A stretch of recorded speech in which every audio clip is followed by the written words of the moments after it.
I bought this new carburetor balancing tool and I used it on my Beetle and it worked really well. So now what I want to do is balance the twin SU carburetors in this MGB behind me here.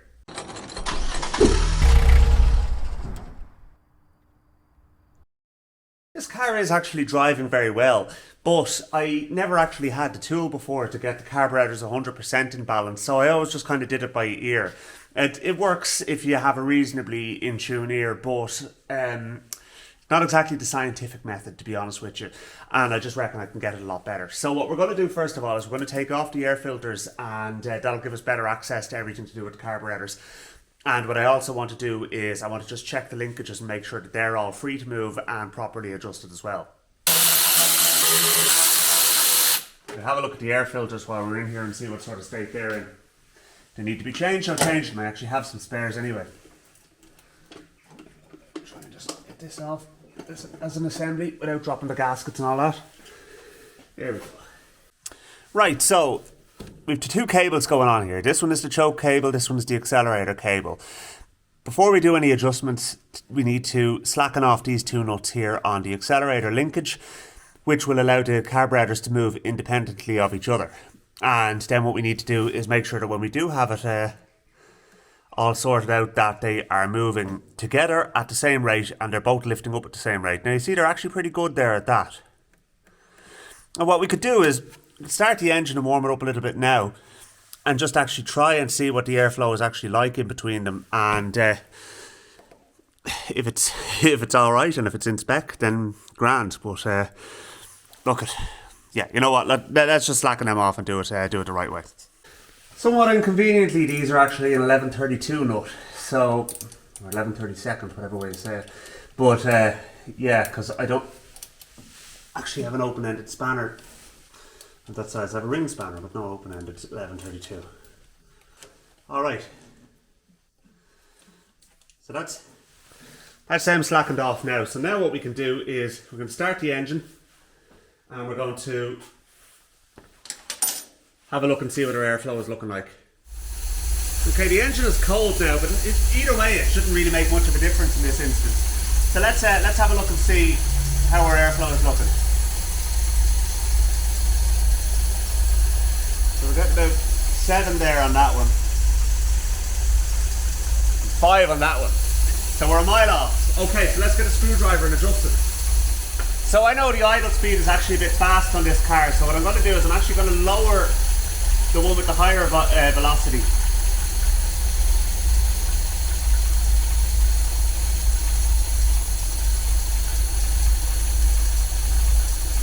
Okay, so that's just over 5.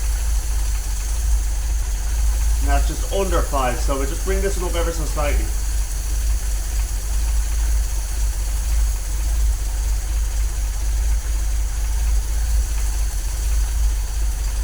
So it's 6 now, so need to come back down a bit.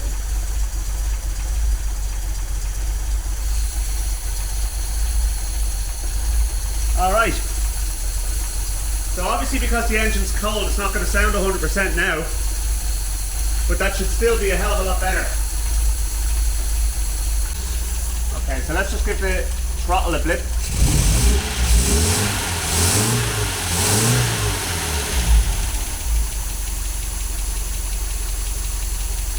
We'll just check it again. It's coming out about 5.5 and 5.5. Okay, so our airflow is bang on now. Okay, so now what I want to do is I just want to have a look.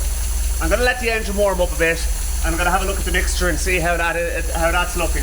It shouldn't be far off the mark. It certainly hasn't been fouling spark plugs or anything like that. So probably if I was making any adjustments at all, it'd only be very fine adjustments. I'm not going to be going too mad on it. But you see the way now when I lifted that piston, that cylinder cut out, or the engine cut out, I mean. That would suggest to me that it is too rich, I think it is. And then, so yeah, we may need to go a little bit leaner on that. Let's, as I said, warm up the engine and we'll get it 100%. Now, it's very important when you're doing this, by the way, just to make sure that the other inboard screws that are actually operating on the choke mechanism are not actually touching the cam that basically increases the revs. So what you want to do is basically there's a smaller screw in there which you can just wind it in until it just touches the cam on the choke lever, and then back it off 3/4 of a turn, and do that on both of them, and that'll do you for that.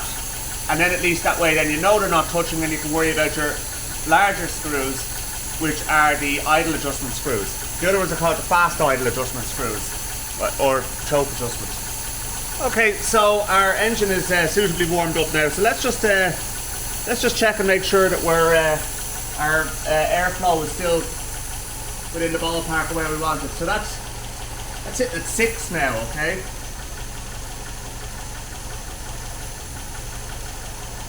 And that's sitting at 6. Okay, so we know our carb airflow is in balance now, okay? So the next thing we need to do is there is a little spring-loaded plunger just underneath here on each side, okay? So they're inboard on each carburetor. The front carb is at the back and the back carb is at the front. So if you just lift up the plunger, you'll see that lifts up the piston inside the dash pod. Now, because that stumbled like that, that means the engine is too lean, okay? So what we need to do is we need to just richen that up ever so slightly. So what we're going to do is, our adjustment screw is down below here where the fuel line is. I'm going to stick a screwdriver in there. I'm going to back that out by, so let's start by half a turn.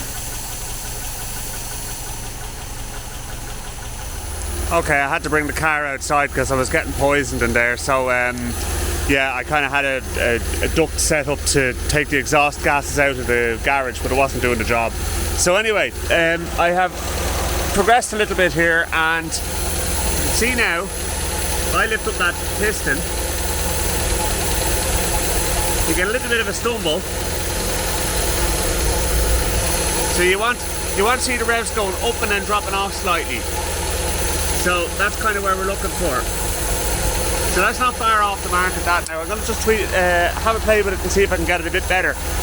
The theory of operation behind this basically is that if you're lifting this piston, you're allowing more air in. If it's making the engine run smoother when it's got more air, it means it's looking for air. So you need to lean it out a little bit, okay?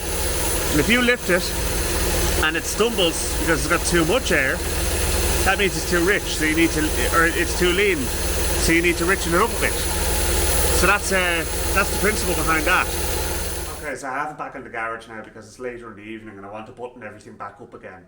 So what I found when I was actually tuning the carburetors this time around particularly was that the adjustment is actually quite coarse on an SU carburetor. So what I found was the best course of action was to adjust this as far as like maybe 5 or 6 turns out so that we knew it was way too lean, and then wind it in and find out where it's starting to get rich, and then kind of go back and forth until you kind of zero in to the point where it's absolutely fine, and make sure that the carbs are in balance. You're going to have to tweak the idle mixture or the idle adjustment screws a few times as well in the process to make sure that your idle stays at that 800 RPM. And by doing that on both carburetors, keeping them roughly within the same kind of ballpark as each other and making sure they're both right, then you should find it runs very well for you. So I'm going to start it up now, and you can have a listen and see how it sounds. There is still a little bit of heat left in the engine, so I won't use the choke, but it's gone a bit colder now. But I won't run it for long because I don't want to poison myself.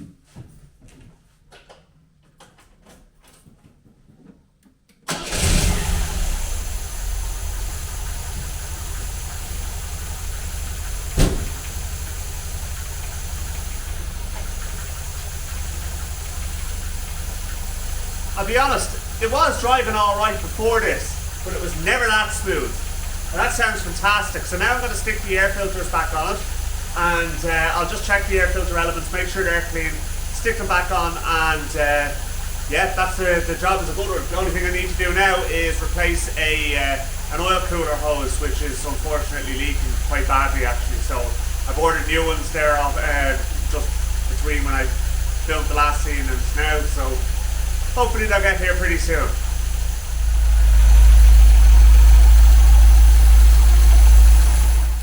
The filters are actually fine, but just a point to note, these 2 holes here on the filter housing need to line up with those 2 holes there on the carburetor body.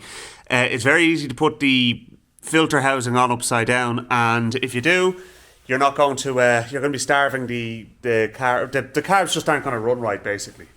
So what you can actually have is you can have a situation where this the air filter housing is the right way up, but this piece here is actually 180 degrees around. So just double and triple check and make sure that that's right. Last thing I'm going to do now is I'm just going to check the oil level in the dash pots. It's fine.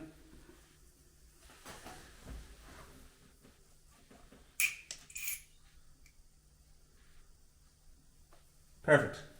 Alright, happy days. Lastly, I'm just checking everything over here now to make sure it's all 100%. And what we're going to do is just make sure that the choke is correctly adjusted as well, because I just noticed one side is opening before the other, so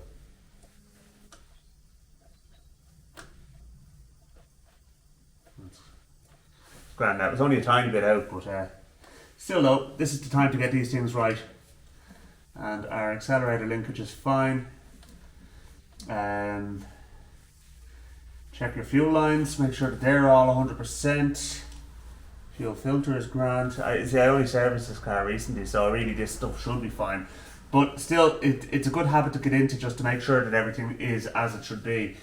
So yeah, now these steel braided fuel lines, I'm still not fully convinced on, to be honest with you. I'm kind of half thinking of just changing them out for the proper Gates rubber hose, because I wouldn't be fully sure that they're actually ethanol friendly. So yeah, given the fact that it's a safety concern, I probably will be swapping them out sooner rather than later. Ethanol is killing classic cars, unfortunately, and it is creating an awful lot of safety concerns. And it's unacceptable, really, you know, I mean, in the grand scheme of things. There should be an option to use non-ethanol petrol if you have a car that is not ethanol friendly. I'm not saying that no petrol should have ethanol, but you should have an option. So anyway, we're going to check the oil, we're going to check the, just basically do a once over on the engine while we're under here. Just make sure it's all 100% and check your belts and all that kind of thing as well. And yeah, and then that'll finish this job. So listen, thanks very much for joining me on this, folks. I hope you got a bit from it, and stay tuned, and I will keep you updated on my progress with a few other projects that are on the go, and I have a big one coming down the tracks, so you're going to want to see that one. So thanks for watching, chat to you soon.